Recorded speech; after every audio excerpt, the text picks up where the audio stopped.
नमस्कार साथियों, भारत से जुड़ी इंटरनेशनल खबरों की सीरीज में आपका एक बार फिर से स्वागत है।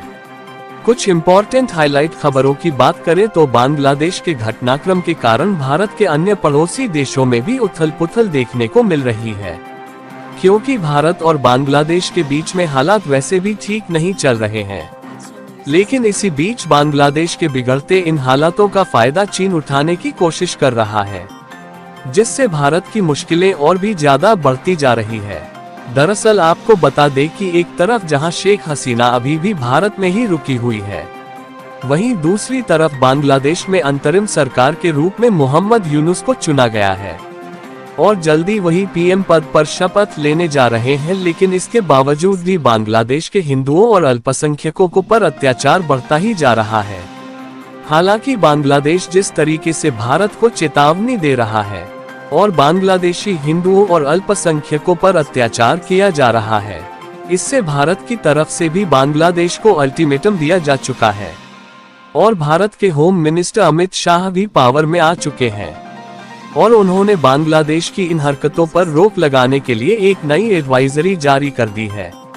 इसके अलावा ये भी खबर निकल कर आ रही है कि जो संयुक्त राज्य अमेरिका भारत की छोटी मोटी बातों पर दखल करता रहता है, वहीं अमेरिका बांग्लादेश की इन हरकतों पर पूरी तरह से चुप बैठा है और वह बांग्लादेश और भारत के बीच इन हालातों के मजे उठा रहा है। आज की इस वीडियो में भारत और बांग्लादेश से जुड़ी इंटरनेशनल खबरों की विस्तार से चर्चा करेंगे। लेकिन आगे बढ़ने से पहले इस वीडियो को एक लाइक करके चैनल को सब्सक्राइब जरूर कर लीजिए, क्योंकि यह आपके लिए एक सेकंड का काम है, लेकिन इससे हमारी काफी बड़ी मदद होती है। दरअसल बांग्लादेश में जिस तरीके की परिस्थितियां दिन पर दिन बनती जा रही है, इससे यह बात साफ होती जा रही है कि बांग्लादेशियों का असली निशाना शेख हसीना नहीं बल्कि भारत है। सबसे पहले आप इस रिपोर्ट को देखिए जो कि आज ही निकल कर आ रही है और इसमें बताया जा रहा है कि अब तक लगभग 232 हिंदुओं को जिहादियों के द्वारा अपनी जान गंवानी पड़ी है। ये डाटा 5 अगस्त से लेकर अब तक का है, जब से शेख हसीना जी अपने प्राइम मिनिस्टर पद से इस्तीफा देकर भारत में आए हैं। और जिस तरीके से बांग्लादेश में हिंदुओं और अल्पसंख्यकों पर अत्याचार किया जा रहा है, यहाँ पर बांग्लादेश की पुलिस, सरकार और सेना पूरी तरह से शांत है। और यहाँ पर सोचने वाली बात यह है कि इस तरीके की घटनाएं घटित होते हुए लगभग एक हफ्ते हो रहे हैं, लेकिन इजराइल को छोड़ दिया जाए तो अभी तक अंतर्राष्ट्रीय स्तर पर सभी देश आंखों पर पट्टी बांधे चुप बैठे हैं। भारत की हर राजनीति पर दखल करने वाला संयुक्त राज्य अमेरिका भी चुप है। अंतर्राष्ट्रीय मानव अधिकार संगठन भी चुप बैठा है। यहाँ तक 27 अमीर देशों का समूह माना जाने वाला यूरोपियन यूनियन आंख बंद किए चुप बैठा हुआ है। और इसी बीच चीन बांग्लादेश को अपने कंट्रोल में लेने की कोशिश कर रहा है, ताकि वहां पर चीन अपना पकड़ बना पाए और भारत के बगल पड़ोसी देश में आकर अपना व्यापार भी बढ़ाए। और साथ ही भारत में बांग्लादेश के इलाके में घुसपैठ करना भी आसान है। और दूसरी ओर पाकिस्तान की तरफ से बांग्लादेश को दूसरा दुश्मन देश घोषित किया जा चुका है और जिस पाकिस्तान के संबंध बांग्लादेश के साथ बिगड़े हुए हैं, इस पाकिस्तान के विदेश मंत्रालय ने एक बयान जारी कर बांग्लादेश के प्रति पाकिस्तान सरकार और लोगों के समर्थन को व्यक्त किया। बयान में कहा गया है कि पाकिस्तान को पूरा भरोसा है कि बांग्लादेशी लोगों की सही भावना और एकता उन्हें एक अच्छे भविष्य की ओर ले जाएगी। यानी कि जिस समय बांग्लादेश में जिहादियों के द्वारा अल्पसंख्यकों के घरों को लूटा जा रहा है और उन्हें मारपीट कर मंदिरों को जलाया जा रहा है, वहां पर पाकिस्तान बांग्लादेश के लोगों द्वारा किए गए काम को और उनकी सरकार को बहुत बढ़िया बता रहा है। आपको बता दें कि बांग्लादेश की टोटल पॉपुलेशन में लगभग 8% हिंदू रहते हैं। इनमें 1,30,00,000 हिंदुओं की आबादी बसी हुई है और दुनिया भर में बांग्लादेश ऐसा तीसरा देश है जहां पर सबसे ज्यादा हिंदुओं की आबादी रहती है। और खबर निकल कर आ रही है कि अब तक लगभग 400 प्रॉपर्टी और 20 से 25 मंदिर जो कि हिंदू धर्म और अल्पसंख्यकों से रिलेटेड है, उन पर तोड़फोड़ मचाई जा चुकी है और कुछ में आग लगा दिया गया है। फिलहाल अब पानी भारत के सिर से ऊपर जा चुका है और भारत भी एक्शन मोड में आता हुआ दिखाई दे रहा है, क्योंकि हाल ही में खबर आ रही है कि यूनियन होम मिनिस्टर की तरफ से बांग्लादेश के खिलाफ एक बहुत बड़ा ऐलान किया जा चुका है और भारत के गृह मंत्री अमित शाह ने बताया है कि उनके द्वारा भारत की BSF यानी कि बॉर्डर सिक्योरिटी फोर्स के साथ मिलकर 5 मेंबर की कमेटी का गठन कर दिया गया है, जिसमें बांग्लादेश के अधिकारियों के साथ बातचीत करके BSF के एक वरिष्ठ अधिकारी द्वारा सदस्य समिति का नेतृत्व किया जाएगा और बांग्लादेश में रहने वाले भारतीय नागरिकों और हिंदुओं के साथ साथ अन्य अल्पसंख्यकों की सुरक्षा की जाएगी।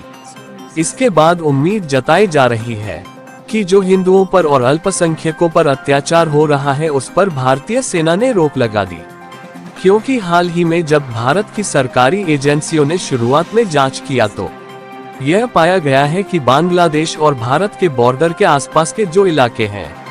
वहां पर हिंदू और अन्य अल्पसंख्यक समुदायों के खिलाफ कोई बड़ा हमला नहीं हुआ है, क्योंकि यहां पर BSF मौजूद थी और भारत की तरफ से हाई अलर्ट जारी किया गया था। इसलिए बांग्लादेश के लोगों पर यहां कोई हमला नहीं कर रहे हैं और रिपोर्ट की माने तो अब तक ऐसे कई मामले सामने आ चुके हैं जिसमें पश्चिम बंगाल के बॉर्डर की तरफ से बंगाल के लोगों में भारत ने घुसने की कोशिश की, लेकिन BSF के द्वारा भीड़ को शांत करके इन्हें वापस लौटाया गया और 9 अगस्त को 700 से ज्यादा बांग्लादेशी उत्तर बंगाल के क्रुच बिहार जिले में शीतल क्रुची सीमा पर भारत में प्रवेश की मांग को लेकर इकट्ठा हो गए थे, जो आसपास के इलाके से नहीं थे बल्कि 300 से 400 किलोमीटर की दूरी से बसों में सवार होकर आए थे। आपको बता दें कि बांग्लादेश की 4096 किलोमीटर की लंबी सीमा भारत से जुड़ी हुई है और यहां पर भारत की सेना हाई अलर्ट पर है और किसी भी प्रकार की चौक नहीं की जा रही है, यानी कि भले ही चीन और पाकिस्तान बांग्लादेश को भड़का रहे हैं, लेकिन इसके बावजूद भी भारत बांग्लादेश का माहौल शांत करने में जुटा हुआ है और भारत के व्यापारियों के लिए एक बहुत ही अच्छी खबर निकल कर आ रही है, क्योंकि शेख हसीना जब से भारत में आई तो उस समय हालात इतने ज्यादा बिगड़ चुके थे कि भारत और बांग्लादेश के बीच सामानों का इंपोर्ट एक्सपोर्ट बंद हो गया था, जिससे भारत के एक्सपोर्टर बुरी तरीके से फंस गए थे। लेकिन अब कुछ हद तक भारतीय मैन्युफैक्चरर अपने सामानों को बांग्लादेश में एक्सपोर्ट कर पा रहे हैं। इसकी जानकारी महाराष्ट्र के एग्रीकल्चर प्रोडक्शन मार्केट के अधिकारियों द्वारा निकल कर आ रही है और बताया जा रहा है कि प्याज से लदे लगभग 17 ट्रक जो पिछले कई दिनों से खड़े हुए थे, उन्हें दोनों पक्षों की मंजूरी मिलने के बाद पश्चिम बंगाल के रास्ते बांग्लादेश में प्रवेश करने लगे हैं, जिनमें से कुछ ट्रक भेजे जा चुके हैं और कुछ जा रहे हैं। यहां पर भारत की तरफ से बांग्लादेश में प्याज का एक्सपोर्ट नहीं हो पा रहा था, तो इससे बांग्लादेश के लोग भी काफी ज्यादा परेशान हो गए थे, क्योंकि बांग्लादेश हर साल लगभग 80,000 टन प्याज भारत से खरीदता है, जो कि देखा जाए तो भारत से दुनिया में प्याज का सबसे बड़ा खरीदार है। यहाँ तक कि भारत के अलावा किसी दूसरे देश से प्याज को बांग्लादेश खरीद भी नहीं सकता। फिलहाल बांग्लादेश की नई अंतरिम सरकार की तरफ से भारत के लिए चेतावनी अभी भी जारी है। बाकी आपको क्या लगता है कि बांग्लादेश और भारत के बीच संबंध दोबारा से ठीक होने वाले हैं या नहीं? अपनी राय कमेंट बॉक्स में जरूर बताएं और इस वीडियो को लाइक करके अपने मित्र तक शेयर जरूर करें,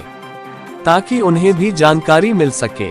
इसी तरह और भी नॉलेजेबल वीडियो देखने के लिए चैनल को सब्सक्राइब करके बेल आइकन को ऑल पर जरूर सेलेक्ट करें। जय हिंद।